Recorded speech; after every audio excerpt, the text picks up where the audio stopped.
हमारे आदरणीय कृषि मंत्री जी दलाल जी, शमशेर खड़गड़ा जी, सभी पत्रकार बंधुओं, सबसे पहले तो मैं देरी के लिए माफ़ी चाहूँ आप लोगों से। गांव में डोर टू डोर पे थी, थोड़ी लेट हो गई। उससे अलग आज आप लोगों के सामने हूँ और बस अपनी कुछ मेरी बातें हैं वही आप लोगों के साथ रूबरू करूँगा। देखो, मेरे को भारतीय जनता पार्टी ने दोबारा मौका दिया है, इलेक्शन में यहाँ से टिकट दी है मेरे को, और मेरा एक ही मकसद है इस इलेक्शन में राजनीति में आने का कि यहाँ के लोगों की सेवा करनी, जो भी यहाँ की समस्याएं हैं वो दूर करने की कोशिश करनी, और दो चीज़ें दूर हुई भी हैं। मैं बचपन से हमेशा देश के लिए खेला हूँ, देश के लिए लड़ा हूँ। राजनीति का मेरे को कोई भी अनुभव नहीं है इतना, और ना मैं कभी राजनीति बात करता। मैं जो बात करता हूँ दिल से और बिल्कुल सच्ची आत्मा के साथ करता हूँ। कोई बात ठीक है तो ठीक है और गलत है तो गलत है। मेरी हमेशा से वो चीज़ें रही हैं, बचपन से आदत है, और अभी 1 साल मेरे को राजनीति में आया हुआ है तभी वही है। और मैं तो बस एक चीज़ सोच रखी है, जैसे देश के लिए अपना ओलंपिक मेडल जीता था, उसी तरीके से यहाँ पे भी लोगों की सेवा करके, जैसे जब लोगों ने इतना प्यार मान सम्मान दिया था, आशीर्वाद दिया था, वही प्यार आशीर्वाद मान सम्मान और वही चीज़ मैं अब जीतना चाहता हूँ। मैं डीएसपी की नौकरी 10 साल की थी, प्रमोशन थी एसपी की, वो छोड़ के यही इसीलिए आया था कि जो यहाँ की समस्याएं हैं उनको दूर करूँ। पर राजनीति में आगे बहुत सी चीज़ें पता भी लगी हैं कि समाज में किस तरह की बात चलती रहती है, क्या क्या होता है। और मैं तो बचपन से हर जगह गया हूँ, हर गांव में गया हूँ, हर शहर में गया हूँ, देश के हर कोने में गया हूँ। विदेशों में कोई शायद ही कोई ऐसा देश बचा हुआ जिस देश में मैं नहीं गया हूँ। मैंने कभी हमेशा एक नज़र से देखा था। बचपन से मैं 7 साल की उम्र से मैंने पहलवानी स्टार्ट की। बचपन से मेरा किसके साथ मरा है, किसके, मेरे कभी किसी का बैकग्राउंड नहीं उठाया देखा हमने। जो हमारे साथी पहलवान रहे हैं या कोई और भी खेले बच्चे रहे हैं, हमने बस एक चीज़ देखी है, इंसानियत। कि हमारे जो खिलाड़ी साथी हैं वो देश के लिए क्या करते हैं, बस देश के लिए कुछ करने की सोची, और वही देश के लिए कुछ करने का जज्बा था जो मैं आज यहाँ तक पहुँचा हूँ। यहाँ तक भी मैं अपने खेल के कारण पहुँचा हूँ। ओलंपिक मेडल जीता, एशियन गेम्स में गोल्ड जीता, कॉमनवेल्थ गेम्स के 2 गोल्ड जीते, एशिया चैंपियन बने, और देशवासियों ने हमेशा मेरे को अपने सिराखों पे रखा है, कंधों पे को उठा के रखा है। और कुछ बड़ौदा हल्का की भी पूरी जनता ने मेरे को ऐसे ही इतना मान सम्मान और प्यार हमेशा दिया और अब भी देती है। उस भाई बंधु ये जाति प्रथा में इतना, जात पात में इतना बांटने की कोशिश करते हैं, उसमें हम तो कभी बटे नहीं, क्योंकि मैं तो बचपन से वो चीज़ देखी है। सबके साथ एक थाली में खाया, 6 से 7 पहलवान है अखाड़े में रहते थे, एक थाली में खाया करते, एक थाली में सब्जी डाल लिया करते, उस समय टुकड़ा खाया करते। और मन तो एक चीज़ जिसमें राजनीति में जो हम आए हैं बस एक है कि यहाँ का विकास हो, और कोई कुछ वो नहीं, हम तो कुछ करने के लिए आए हैं। सबको एक नजर से देखते हैं। और मैंने कल भी बताया था, हमेशा बताता हूँ कभी से, कि मेरी तो बस एक ही चीज़ है, इंसानियत, और इंसानियत के लिए मेरे को काम करने हैं। और आज अब यहाँ पे उपचुनाव है, आप पत्रकार बंधु आप सबको पता है, क्योंकि इससे पहले भी तकरीबन मेरे से सभी मिले हुए हैं। कहीं भी मेरी किसी भी बात में कोई छल कपट हो तो आप लोग बता सकते हैं। मेरे ऊपर शायद ही कोई इस तरह की कोई टिप्पणी कर सकता है। बस एक मैं तो ये दोबारा मेरे को मौका मिला है अपने बड़ौदा की जनता से, एक बस यही प्रार्थना करता हूँ और एक ही विश्वास दिलाता हूँ कि मैं हमेशा उनकी सेवा के लिए जी जान लगा दूँगा। मेरे को कुछ नहीं, बस एक ही चीज़ दिखती है कि जो परेशान हो उनकी परेशानी दूर करनी, जो भी समस्याएं हो, वो चाहे बिजली पानी की समस्या हो, चाहे खेलों की हो। और मैं खिलाड़ी हूँ, मेरे को पता है कि और खिलाड़ी क्या, हम मध्यम वर्ग के परिवार से आए हैं, माता पिता टीचर थे, ज़मीन भी ज़्यादा नहीं, 5 एकड़ ज़मीन थी, खेती भी करते थे, बचपन में छोटे छोटे थे हम भी करते। उसके बाद दिल्ली चले गए, बड़ी मुश्किल से खर्चा निकलता था, क्योंकि काफ़ी, और बाहर जाने के बाद तो वैसे ही बहुत ज़्यादा परेशानी होती है, खर्चे बढ़ जाते हैं। वही चीज़ इस राजनीति में ये आने अभी कारण मेरा यही है कि मैं खेलों की बात हो चाहे शिक्षा की बात हो, कि युवाओं के लिए, बच्चों के लिए कुछ करूं, जो समस्याएं ग्रास रूट पे हैं उनको दूर करने की कोशिश की, और वो राजनीति में आगे हो सकती थी, इसलिए मैं इसमें आया हूँ। और अभी आप सबके माध्यम से बस एक ही बात मैं कहना चाहता हूँ, यहाँ पे उपचुनाव है, बड़ौदा की जनता, बड़े बुजुर्गों से, माताओं बहनों से, सभी से मेरी हाथ जोड़ के एक विनती है कि मैं आपका बेटा, आपका भाई हूँ। मेरे में बस एक खिलाड़ी को देखें जिसने देश के लिए मेडल जीता है, जो कुछ आगे भी करना चाहता है। एक बार मौका चाहिए मेरे को, और 4 साल सरकार के हैं, सरकार के साथ एक बार हमें मौका में देखो, अगर हम अच्छे नहीं लगाएं तो हमको आगे मौका बेशक ना दो। और इंसानियत देख लो, जो भी है उसमें हमें कहीं कमी लगती है तो बताओ, उस अलग कोई कमी मेरे में लगती है तो बताओ, उस कमी को हम दूर करने की कोशिश ही दूर ही कर देंगे। जो कमी होगी, बचपन से चीज़ें सीखी हैं कि जो कमी अपनी दूर करनी चाहिए, और उसी बात के लिए मैं आज भी डटा हूँ। मेरे को जो कमी लगती है तो उसको दूर करता हूँ।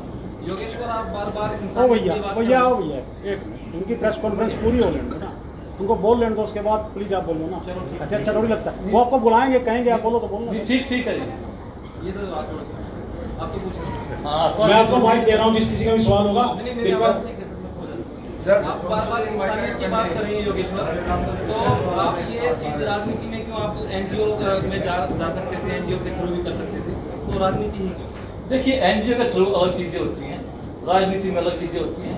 वो चाहे किसी गांव में नहरी पानी पहुंचाने की बात हो, कहीं कॉलेज उठाने की मांग हो, मुख्यमंत्री तक जो अपनी बात पहुंचाने की, हो एक आसान तरीका होता है। वो चीज़ें तो फिर मैं एनजीओ की बजाय अपने पीडीएस भी रखते हुए भी कर सकता था, पर कोई काम जल्दी कैसे हो सकता है, बात है उस चीज़ की।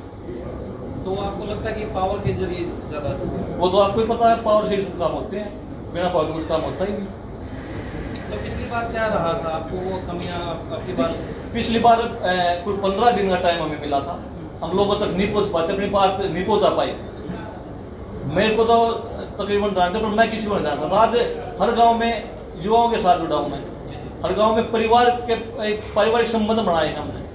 वो चीज़ें हैं, 1 साल से मैंने वही काम किया है। वो चाहे कोरोना काल हो, कोरोना काल में भी तब तक तो इलेक्शन को, क्योंकि जो कृष्ण हुड्डा जी थे उनका देहांत स्वर्गवासी हो चुके हैं, जब तक तो वो थे, उनका स्वर्गवास नहीं हुआ था, तब भी मैं कोरोना काल में भी मन लगा हुआ था। सर, मेरा एक सवाल है, जिस तरह के वादे किए हैं, यहाँ पे मंत्री दलाल जी बैठे हैं, और शिक्षा को लेकर काफ़ी आपने पिछड़ा था ये क्षेत्र, उसको लेकर आपने कुछ घोषणाएं की, कॉलेज की हो चाहे दूसरी घोषणाएं हैं।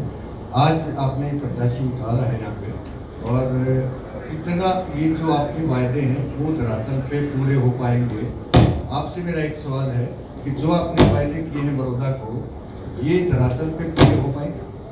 देखिए, हमने 2 कन्याओं के लिए कॉलेज मंजूर किए थे जो शुरू हो चुके हैं। ये वायदे नहीं है, ये चीज़ जो है धरातल पे आ चुकी है।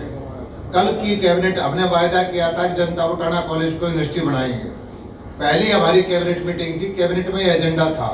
अधिकारियों ने कहा जी ये कोड, उसका आचार संहिता का उल्लंघन है, आप नहीं कर सकते, इसलिए हमने उसको रेफर किया है। हमने कोई देरी नहीं लगाई, सारी कार्रवाई, हमारी एक कार्य प्रणाली ये है कि घोषणा करके काम नहीं चलते, मंजूरी करके घोषणा करते हैं। और बड़ौदा हल्के के अंदर जो भी कुछ आपकी जानकारी में आई है वो हर चीज़ मंजूर हो चुकी है। विकास के कामों के टेंडर हो चुके हैं, ठेके उठ चुके हैं, काम भी आपको होते हुए दिखाई दे रहे हैं।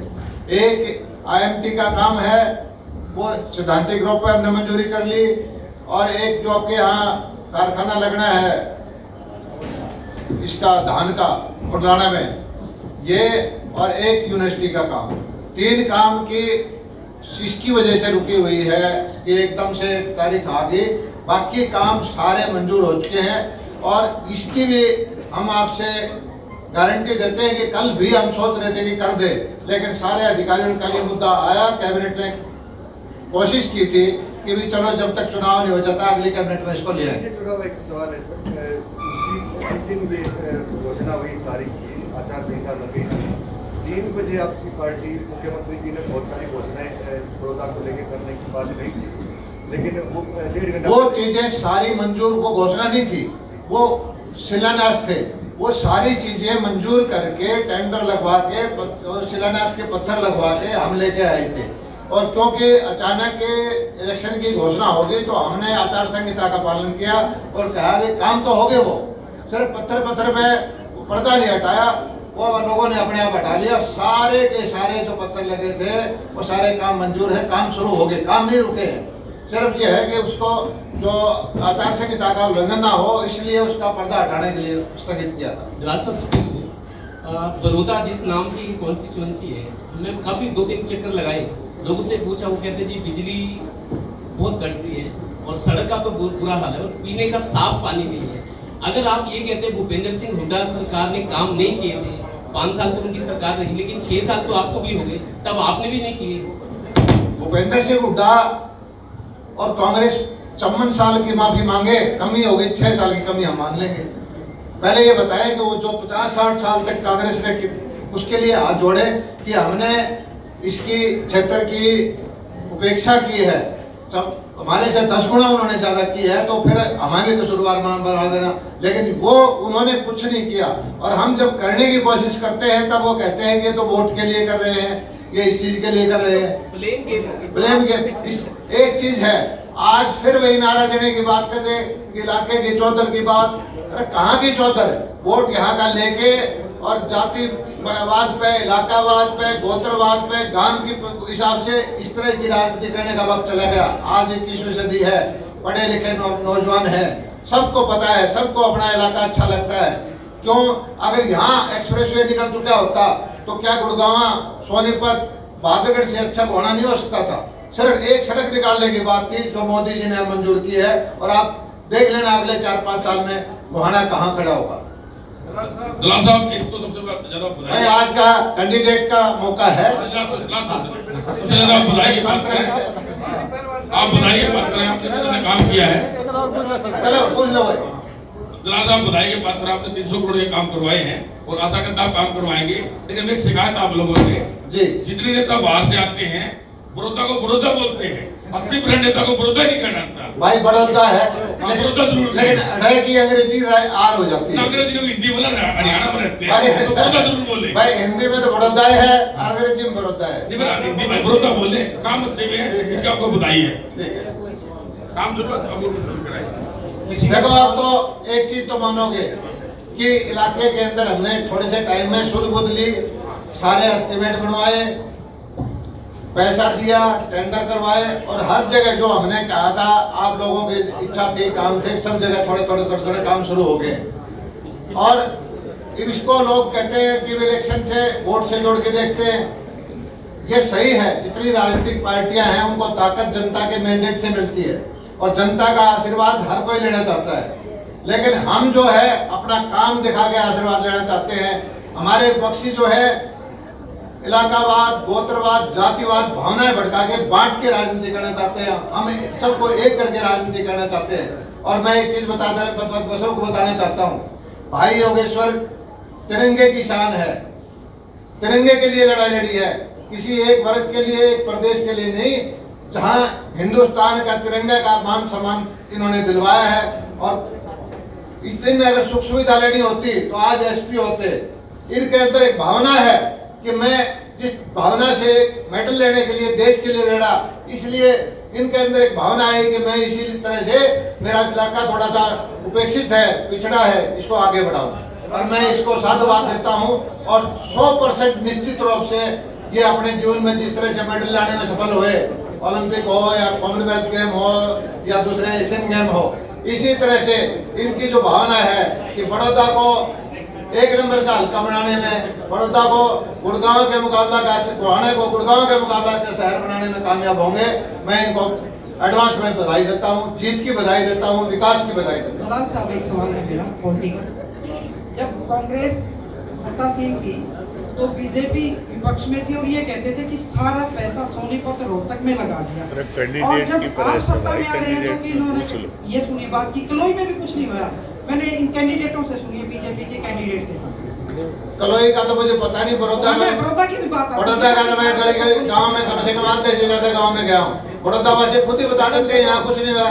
यहाँ सिर्फ ये है झूठी चौधर का नारा दिया गया, और वो चौधर बड़ौदा वाला के काम नहीं आती, दूसरे ऐसी चौधर का के भाई इसे वो क्या करना है जो इसी वो गहने का के फायदा जो कदर न काटे। सर जब विपक्ष में थे तब ये बात आती थी कि सारा पैसा इधर लगा दिया और अब यहाँ बड़ौदा में कोई पैसा नहीं आया, हमने देख लिया। बड़ौदा के ऐसा ही है, उपेक्षित है, पिछड़ा है, और इसको पिछड़ा रखने में अगर किसी को कसूरवार ठहराया जाए तो सबसे पहले कांग्रेस पार्टी है। सब साथियों से रिक्वेस्ट है कि अगर किसी का कांग्रेस में हमेशा ही एक ऐसा होता है, ये भाई वैसे तो राजनीतिक टिप्पणी मुझे नहीं करनी चाहिए, लेकिन आप सारी चीज राजनीति समझते हो। जो हुड्डा साहब ने बदला लिया था शैलजा को घर बिठाने का राज्यसभा की टिकट में, इनके सुरजेवाला शैलजा ने हुड्डा साहब के साथ हिसाब किताब बराबर कर दिया। और यहाँ कांग्रेस वालों में वैसे कांग्रेस पार्टी एक ऐसी भली पार्टी है, उसको बाहर वालों की जरूरत नहीं पड़ती है, आपका निपटा ले एक दूसरे में। सब साथियों से रिक्वेस्ट है कि अगर उनका कोई सवाल, क्योंकि आज की जो प्रेस कॉन्फ्रेंस है वो हमारे जो उम्मीदवार हैं योगेश्वर दत्त जी, उन पर फोकस है, उन पर केंद्रित है। अगर आपका किसी साथी का कोई सवाल योगेश्वर दत्त जी से हो तो हम उसको आपसे रिक्वेस्ट करेंगे वो अपना सवाल कहें, केवल हाथ खड़ा करके, जो हाथ खड़ा करेगा उसका।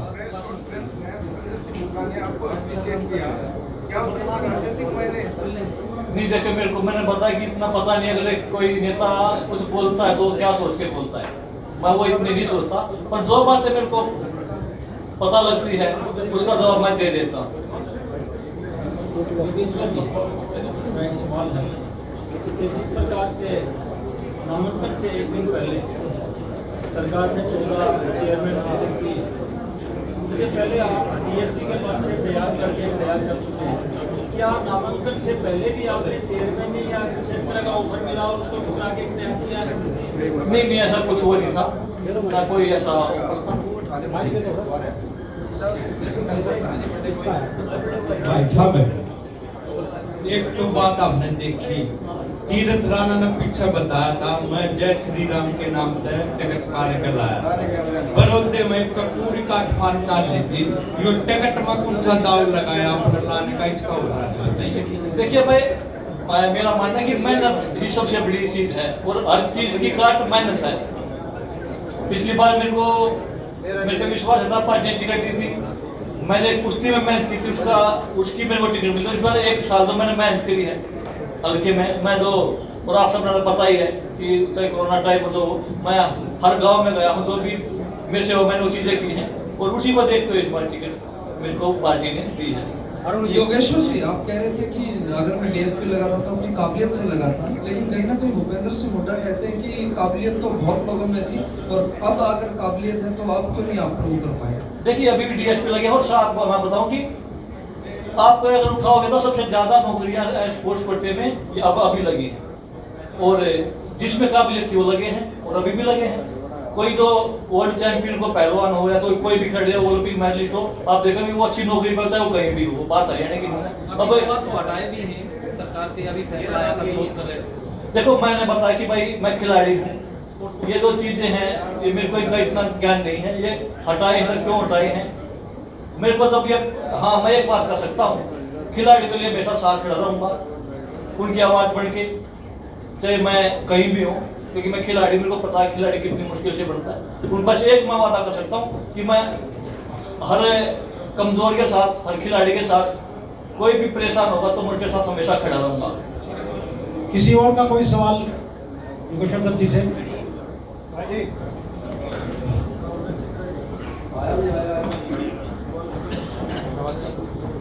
ठीक है भाई, सारा भाई पहलवान जी, आप बहुत अच्छे खिलाड़ी रहे थे, इंटरनेशनल खिलाड़ी हैं, आपने काफी जोगी प्रसाद लगाए होंगे राजनीति में, अब की बार ऐसा दूसरा जोगी प्रसाद लगाएंगे कि कांग्रेस को जीत कर देंगे? देखिए मेरा एक का काम है अपनी ईमानदारी से, और कुछ जो मैं करना चाहता हूँ वही चीज़ें मैं लोगों तक पहुँचाऊँ। पूरे साल में मैं वो बातें सभी को बताई भी हैं, बस एक ही चीज़ को लेकर मैं बचपन से चला हूँ, अपनी ईमानदारी पे और कुछ करने के जज्बे है, और मैं हमेशा ये चाहता हूँ कि कुछ बड़ा और अच्छा करना है, और उस चीज़ के लिए मैं हमेशा खड़ा रहूँगा। अंतिम सवाल योगेश्वर जी, आप गठबंधन के प्रत्याशी तो चुनाव लड़ रहे हैं, आज आपके साथ दूसरे दल के आपके गठबंधन के सहयोगी ना आपकी गाड़ी में नजर आते हैं ना आपके बस पर नजर आते हैं, ऐसा क्या करें? देखिए भाई, गाड़ियां भी नजर आएंगे और कुर्सियां भी नजर आएंगे।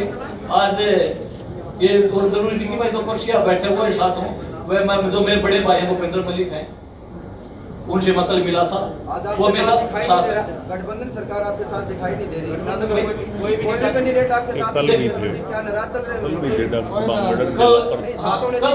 कल केसी बांगड़ जी से और आज ये प्रेस कॉन्फ्रेंस मेरी है भाई, एक बात सुनो भाई, मेरी प्रेस कॉन्फ्रेंस है मेरे लिए हो रही है।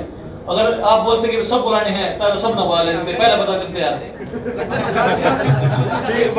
चलिए भाई अपना विपक्ष में बिठा लेते यार, और बता यार, कांग्रेस में बैठ जाता। अंतिम सवाल है प्रेस कॉन्फ्रेंस का। ईमानदारी का करना काम, मनाने की निकल ले। मेरे को मेरी बात सुनो, किसी को नहीं मनाना, बस यहाँ की जो जनता जनार्दन है उसको विश्वास मिलना है और उसको मनाना है, हमें वो चाहिए। पहलवान जी महमूदपुर गांव में स्टेडियम है, पहले मंडी बना दी, उसकी गाड़ी आई ने ट्रैक वगैरह पूरा ग्राउंड खराब कर दिया। जो गांव के खिलाड़ी हैं कई दिन तक लगातार आप तक भी मिले होंगे कि स्टेडियम की हालत बहुत खराब है, वो रैली स्थल बना दिया, लगातार खिलाड़ियों को दिक्कत आ रही है। खिलाड़ी को पहले ट्रैक के लिए मैं तो मिले थे, वो बात ना पहुंचा दी, और वो वहाँ पे ट्रैक की शायद वो मंजूरी भी होली होगी, वो ट्रैक के लिए मेरे से मिले थे, अभी उसको रैली के लिए वो किया उसका मेरे को नहीं पता बिल्कुल भाई। अगर वो होंगे तो जरूर उनके बारे में हम बात करके उसकी भी रिक्वेस्ट करेंगे कि वो ऐसा ना हो। आप सबका बहुत बहुत धन्यवाद। मंच के लिए मंत्री साहब।